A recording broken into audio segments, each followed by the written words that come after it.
students, welcome back. This is Torres, elbow bump. How are you? Are you doing okay? How's your family doing? Are they doing okay? Remember, if you need anything, send me an email so that I can try to help you in some way. I've been getting lots of emails from you guys. I really appreciate you reaching out to me.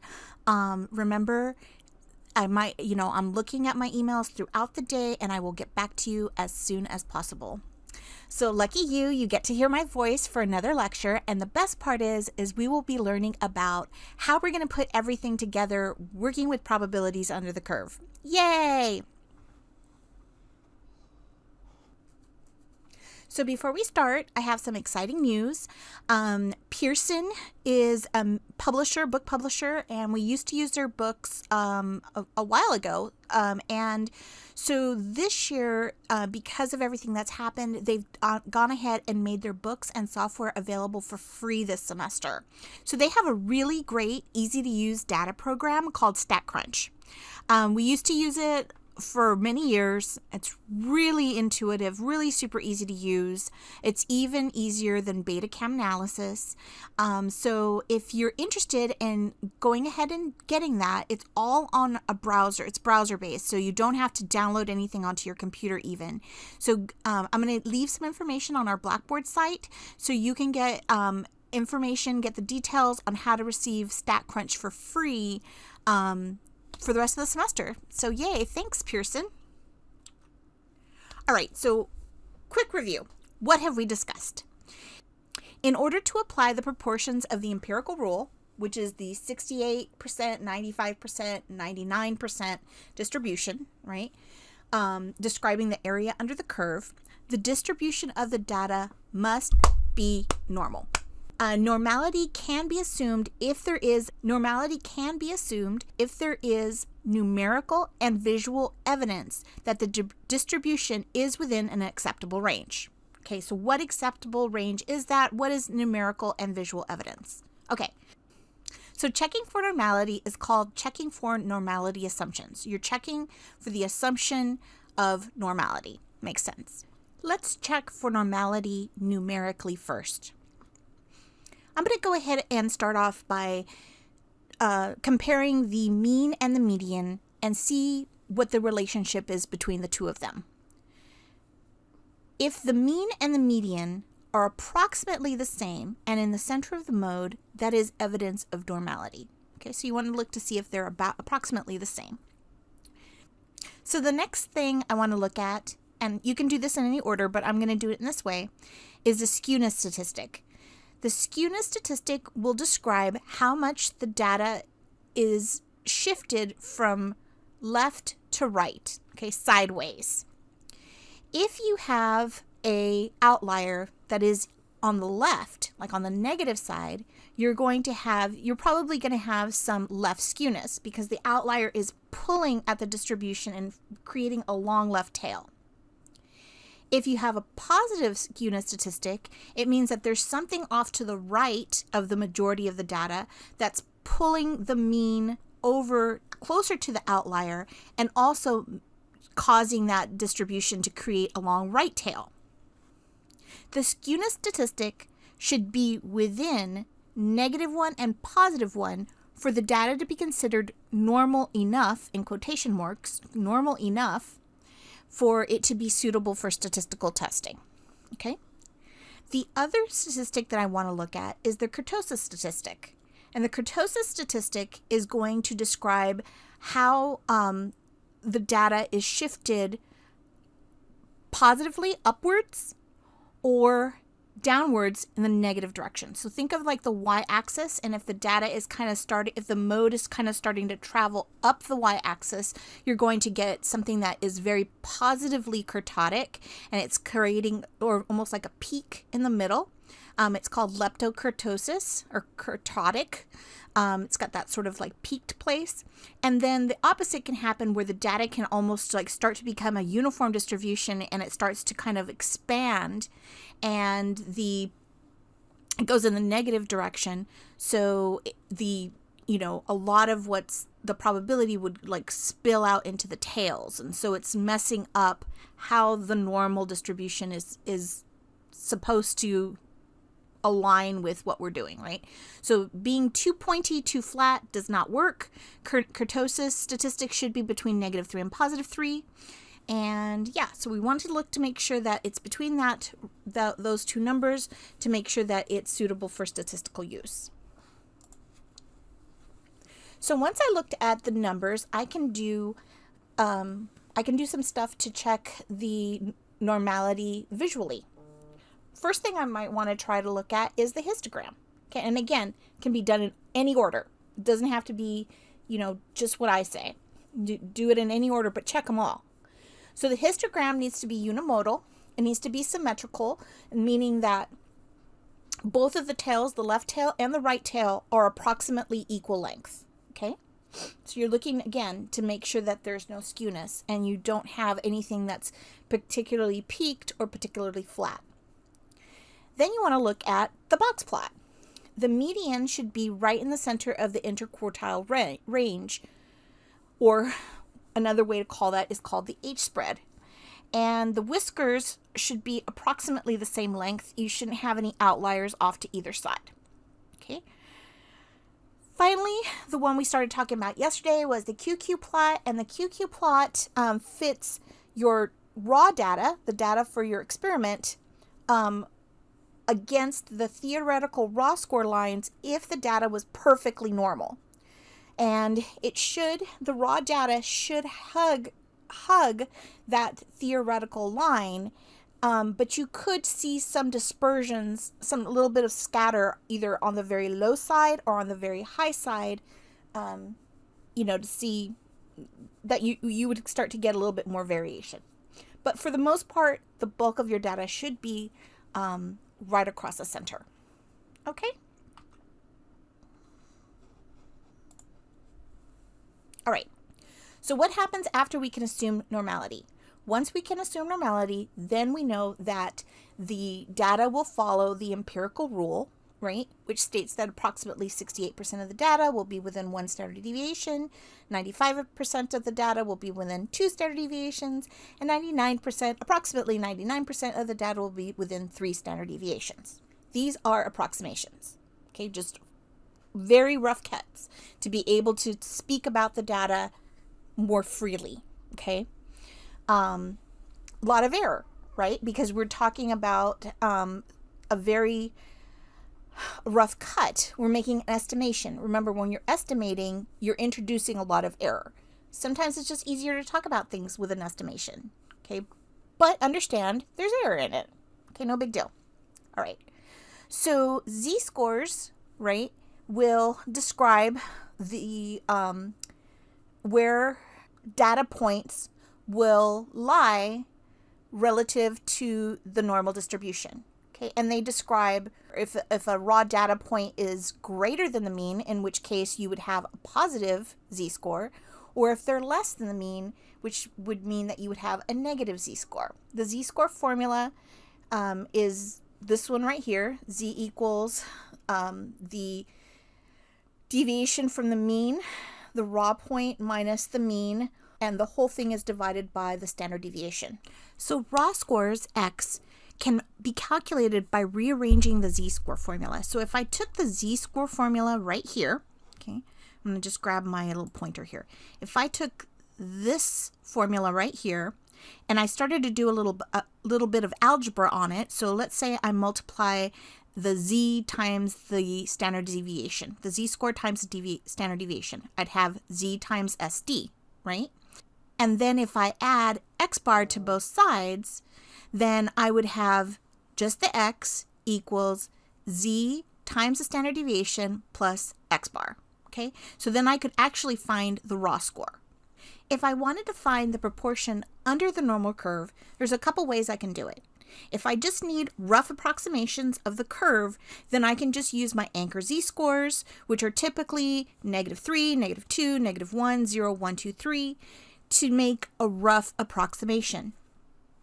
For more precise measurements, then you need to use technology or z-tables, which I told you we're not going to use in this class, in order to do that. Okay, so let's start to look at some of the examples that I've got here and see if we can get some of these just as some practice. All right. So this first example says, most graduate schools of business require applicants for admission to take the Graduate Management Admissions Council GMAT examination. Scores on the GMAT are roughly normally distributed. Okay, important. With a mean of 527 and a standard deviation of 112. What is the probability of an individual scoring above 500 on the GMAT? How high must an individual score on the GMAT in order to score in the highest 95%? Okay, so first thing I know is I'm working with normal distribution. It's wanting to know percentages under the curve. And so I'm going to need I'm going to go ahead and get going on drawing myself a picture so I have an idea of what's happening here and I can start to make sense of this for myself. I really, just out of practice, and I've been doing this for years, I have always done drawings as part of my preparation. I got into the habit of it a long time ago, and it really helps me, I know that I'm a stats teacher, professor, whatever, and I should never make mistakes, but I have a lot of stuff going on. And so if you are also the kind of person that just has a lot of stuff going on, then, and you're, concerned that you will miss out on something, you'll do something incorrectly, then draw yourself a picture. All right, so first off, so it says most graduate schools of business require applicants for admission take the GMAT, and this just went all the way over here. Scores on the GMAT are roughly normally distributed with a mean of 527 and standard deviation of 112. Okay, so I'm going to go ahead and start drawing this out. All right, here is my, let's go right here. All right, I'm going to go ahead and draw myself a normal curve. Hopefully I can do this. Okay, draw myself my own curve. Oops, I'm really doing my best here, people. I'm going to get there. Ah. All right, not too great, not too bad. Okay, here's my z-scores, 0, 1, 2, 3, -1, -2, -3. All right, there's my z-scores. And I'm going to go ahead and draw my raw scores in here too. Let's see, the mean was 527. Standard deviation was 112. And I've got my handy dandy calculator here. I'm going to go ahead and just use this guy for the sake of not making any stupid mistakes. So 527 plus 112 equals 639. So this is going to be 639. Next one plus 112, 751.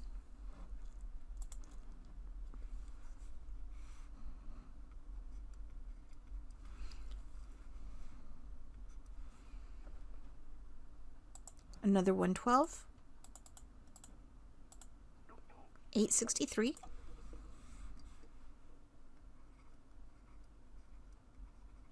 All right, let's go the opposite direction. Clear this out. And I would say, like, you've got the benefit of a video here. So you can always pause, see if you can calculate it, and then meet up with me by clicking the play button again and check yourself. Check to see if you're doing this correctly. I'm going to subtract it again. Oops, I accidentally added it. Minus 112 equals 415. Minus 112 equals 303. Clear. 303 minus 112. Boop. 191. Okay. So here is my 0. Okay, so the first question is, so here's everything laid out. We're going to go ahead and see. What is the probability of an individual scoring above 500 on the GMAT? So 527 is here. Above 500 is going to be maybe like around here. So let me go ahead and make this I'm going to go ahead and use red. I'm going to go ahead and see, basically, it's somewhere around here. I'm not really sure where, right? So I'm just going to draw kind of a little dotted line going up. And it wants everything to the right of that, right? Because we want somebody that scored above 500. So everything over here of the curve, keep pressing that button, all of this is what we're trying to figure out. What percentage of the curve is that? We know it's going to be more than 50%, right? But we just don't know how much. But we know it's going to be more than 50, less than 84. Okay, because we know the way the empirical rule works. Okay, so we know that, what is it asking? What is it giving us here? It's saying that our x, our raw score for the question is, what is the probability of x being greater than 500? Okay, what is the probability of that happening? Well, I don't have x right here, so I don't know what the z-score is. So let's use the x formula, or let's use the z-score formula and see what the z-score would be for an x of 500. So I've got z equals x minus x bar divided by standard deviation. So z equals 500, because that's my data, minus my mean, which is 527, divided by my standard deviation, which is 112. And that should give me my z-score. And just by looking at this, I know that I'm going to have a negative z-score, which makes sense because here I have 500 taking away 27, right? So it's going to be negative. In fact, it's going to be negative 27. So I'm going to get z equals negative 27 divided by 112. Okay, so I'm still going to get a negative answer. So let's see what this is. So I'm going to clear out my stuff here. Clear, clear, clear. So negative 27 divided by 112. I'm going to get negative, and we said we were going to go to hundreds. So I'm going to do negative 0.24.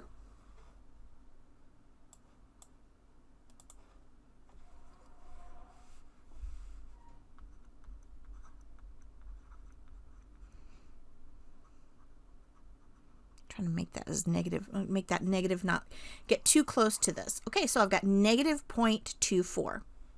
Awesome. Now, why didn't I check normality or anything here?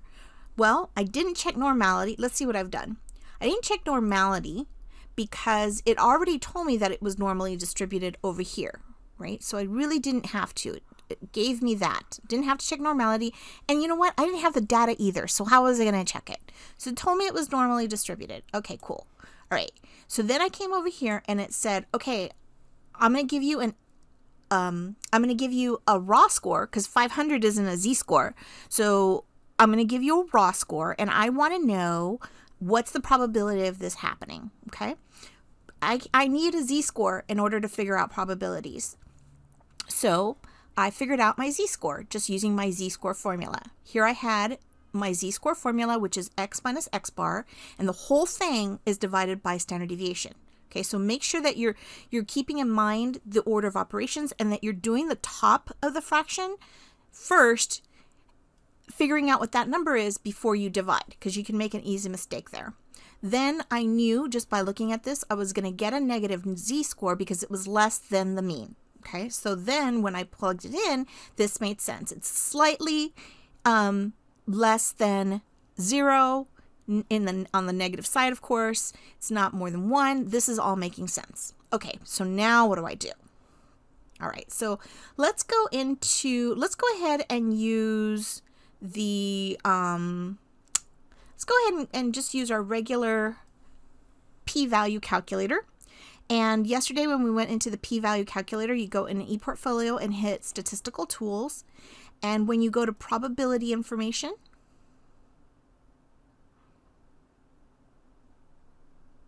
right, you hit this pink one. and it will download. Please wait for it to download before you try to open it, because sometimes Excel can be kind of tricky. If you try to open it before you do too much, like if you try to open it before it finishes downloading, then it could mess up the formula. So you always want to wait. Just let it, do its thing. Ta-da! Here it is. Remember, enable editing. Okay. So, enable editing. Okay. So here is my probability calculator. Remember, you want to only touch the yellow cells. If you touch anything else besides the yellow cells, you're going to mess this up and we won't be able to use it. If you do decide, like if something happens, you accidentally delete one of these or you're getting things that don't make sense, then go back into ePortfolio and download it again and you'll get a fresh copy. Okay. So I have here that I have a z-score. Let's see. Go back to here. Come on. I have a z-score of negative 0.24. All right, so I'm going to go into my probability calculator. And I put negative, here's z-score, right here, z-score, negative 0.24.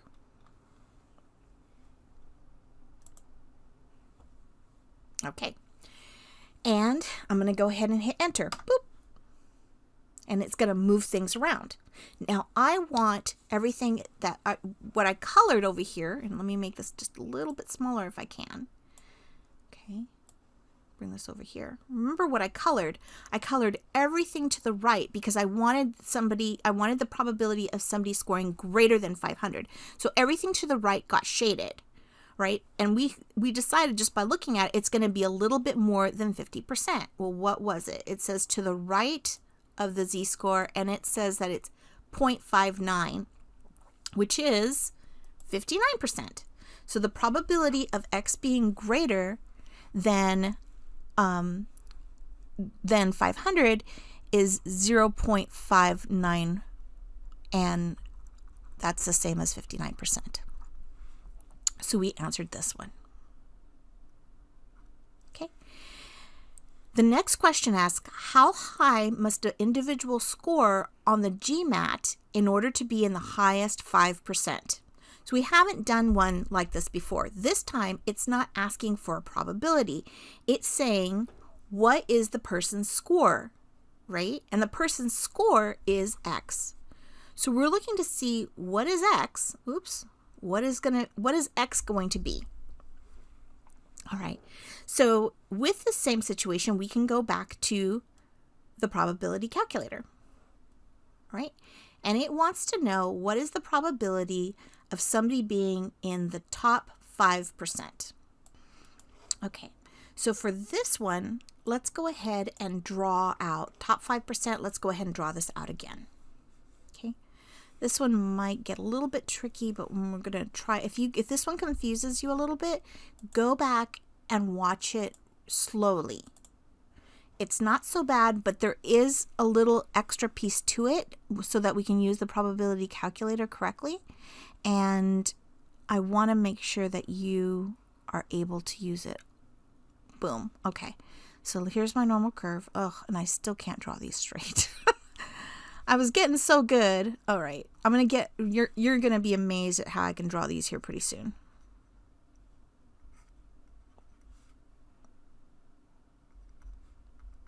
Okay, and the question is, what is the score that they need in order to score in the top 5%? Okay, the top 5% is going to be somewhere out here, right? Because if you think about it, from what we talked about when we were working with the normal curve and we had broken it up into all these little tiny pieces, and here I'll drag it over here so we can look at it, right? The top 5% is going to be somewhere out here, right? Because this little tiny piece out here is 0.5%. This little piece right here is 2%. And this piece right here is 13.5%. So really what we're talking about here is kind of what is out here. Okay, what is the raw score that they need that corresponds to this? Well, if we want the raw score, we need the z-score. Okay, so because we could use this guy,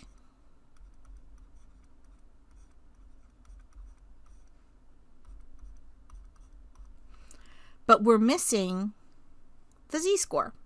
Okay, so the probability calculator will get you the z-score, but the way that you have to put it into the calculator, it's asking you for what is on the left side. So if you want 95, if you want to look for the 0.05%, I'm sorry. If you want to look for 5%, then you have to put in 95% into the calculator. If you want 10%, then you have to put 90% into the calculator. So we're going to go to the calculator, and I want 5%. So 100 minus 5 is going to be 95. 100% minus 5% is going to be 95%, and I'm going to put 95% into the calculator right here. 0.95. Now it gives me a z-score of 1.644. Let's see. Does that make sense? Yeah, it does. The z-score right here of 1.644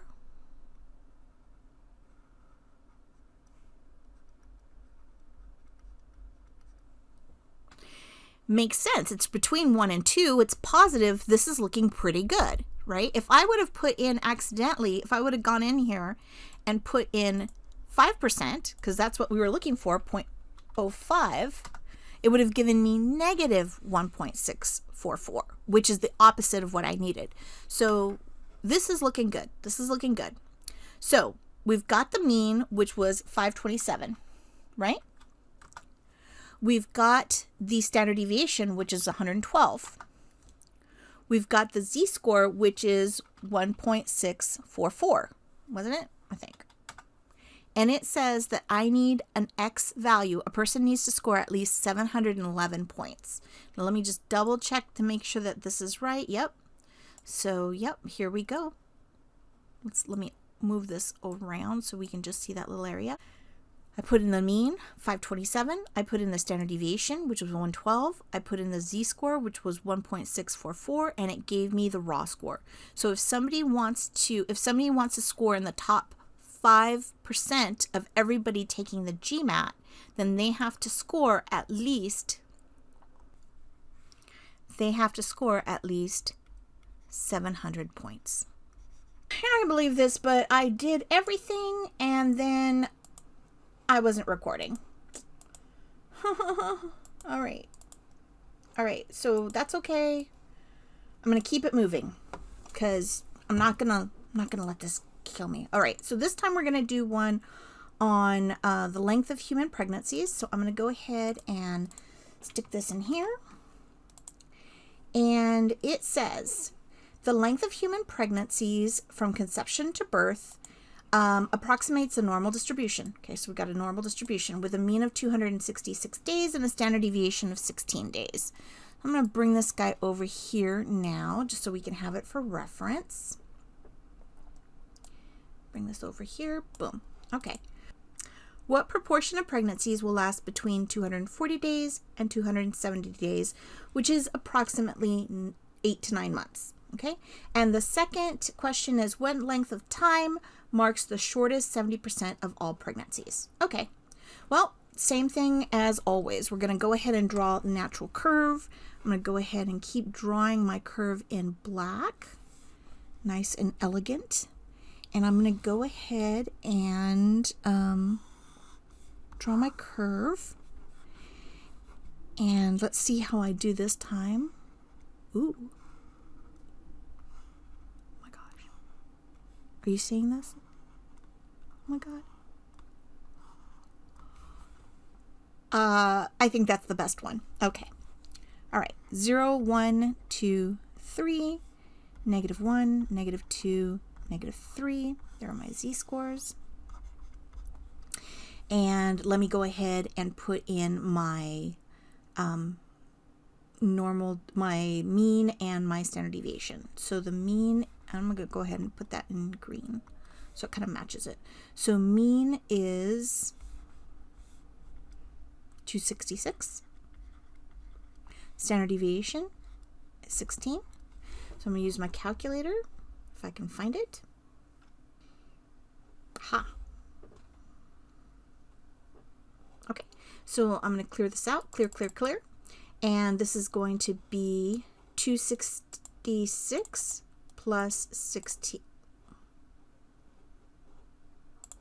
Plus 16. 282. Again, take advantage of this. Plus 16. 298. You can do this part. Super easy. It's just adding. Plus 16. 314. Okay. And then I'm going to go in the opposite direction. So I'm going to go ahead and clear this out and just do 266 minus 16. Get 250.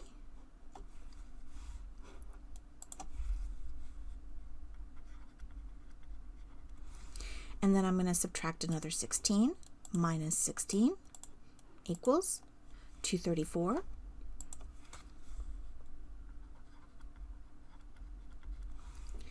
And then I'm going to get another 16.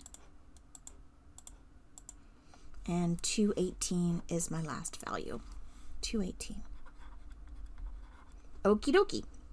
So the question asks, first question, what proportion of pregnancies will last between 240 days and 270 days? So 240, here's 234, here's 250. So I'm going to say that 240 is right about here. Okay. And I'm going to say that 270 is going to be right about here. So if I shaded this area right here, I want to know if this whole curve is 100%, what proportion did I shade?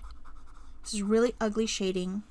I apologize. Okay, so let's see. I can do this by just sort of finding my z-scores. So let's go ahead and find my z-scores. So my z-score is going to be the z-score formula, which is x minus x bar. There's deviations from the mean divided by the standard deviation. Okay, so for this first one, I want to find the z-score for 240. So let's find the z-score that corresponds with the raw score of 240. So that is going to be 240 minus x bar, which is 266. And that's going to be divided by the standard deviation, which is 16. Now remember, this right here, I'm trying to find the z-score that's going to be right in here, right? What is that z-score? Well, I know that that number, right, that z-score is going to be less than 0, so I already know it's going to be negative. And setting this up, I see that 240 take away 266 is already going to be negative. So I'm going to go to my handy dandy calculator again and clear, clear, clear. 240 minus 266, enter. I get negative 26 divided by 16. And I get negative 1.625. So I'm going to go here. Equals negative 1.625. And that makes sense, right? Because it's right in between negative 1 and negative 2. So this is making sense. This is all good. Negative 1.625. Awesome. That corresponds with 240. Now I've got to find this guy. And this is, we're looking for the z-score for 270. All right. So here's z-score. What is the z-score for 270? I'm going to do the same thing. I'm going to take that x, that raw score that we're talking about, 270, and I'm going to subtract 266, and I'm going to divide that by 16. Well, I know this is going to be 4 divided by 16, and that's the same as 1/4. Well, 4 divided by, oh, sorry, clear, clear, clear. Say it with me. Clear, clear, clear. 4 divided by 16 is going to be 0.25. And close this. 0.25. Boom. And that makes sense because it's just a little bit positive. So now I have my z-scores. I can go to my probability calculator. So here I am in the probability calculator. It wants to know what probability is right in between the two numbers. So I want my, and I'm going to go ahead and I'm just going to clear these out so that we're starting from fresh, okay?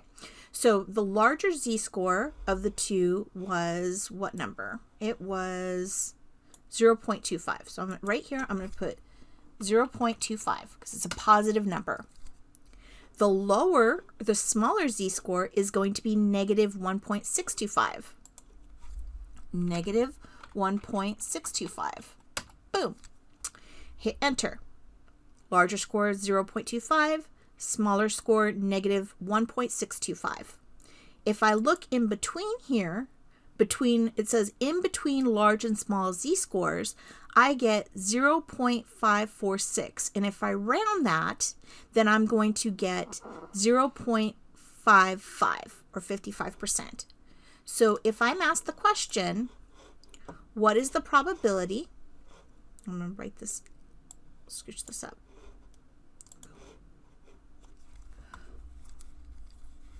What is the probability of a pregnancy lasting between 240 days and 270 days?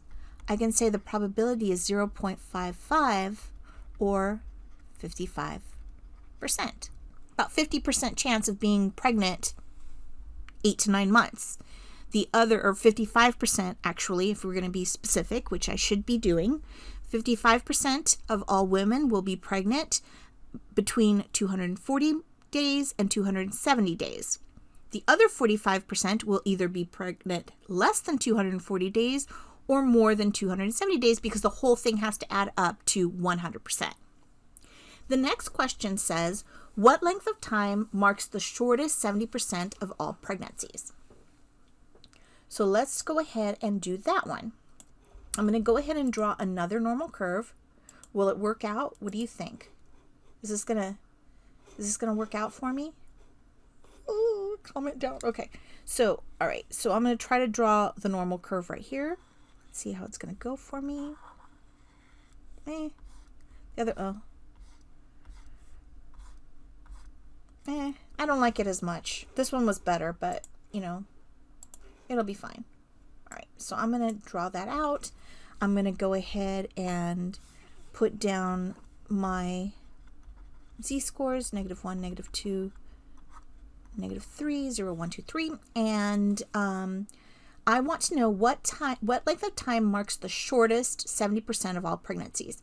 Remember, if I have half of the curve, right, half is 50%. 34 plus 13.5 plus 2.0 plus 0.5, that's 50%. And if I added an additional 34%, that's 84%. And I don't want 84%. That's too much. I want 70%. Okay? So 70% is going to be somewhere, and let's go ahead and make this one purple. Is that purple or is that pink? I don't know. Comment down below. I want to know who made it this far. Comment down below if you think that is purple or pink. All right. So here is 70%. There we go. Approximately 70%. It's not going to be, right? Everything over here, half of this would be 50%. Another standard deviation more would be 84%. So this is going to be here. And I want to know, what's that number? What's that number that is the difference between this part, right? The lower 70% and the upper 30%. What is that? What is that X? All right. Well, since I'm already working with the lower half, I can go into my probability calculator and just put in 0.7. So let me write this down. So since this is already the lower half, my probability calculator doesn't need to be subtracted from anything because I'm already dealing with the left side, just dealing with this half. Let's go to my probability calculator, and I'm going to go here, and I want to know what is the number that what is the z-score that corresponds with that number right there. So since I want this number right here, I'm going to put in, I'm going to clear it out because let's just start from the beginning. So here I'm going to put 0.7 because it's 70%, and it tells me that the z-score that corresponds with that 70% is 0.52. Again, that's looking pretty good because this z-score is right between 0 and 1, almost exactly 50%, but it's not. So now that I have the z-score, I have the standard deviation, which was 16, I have the mean, I can go back to my z-score calculator, and I'm going to clear all these out because I want us to do it together. Okay, and I can put in my mean. My mean was 266. I can put in my standard deviation, which is 16. I can put it in my z-score, which was positive 0.52. And it tells me the dividing line between the shortest 70% of pregnancies and the upper 30% of pregnancies is 274 days. So this would be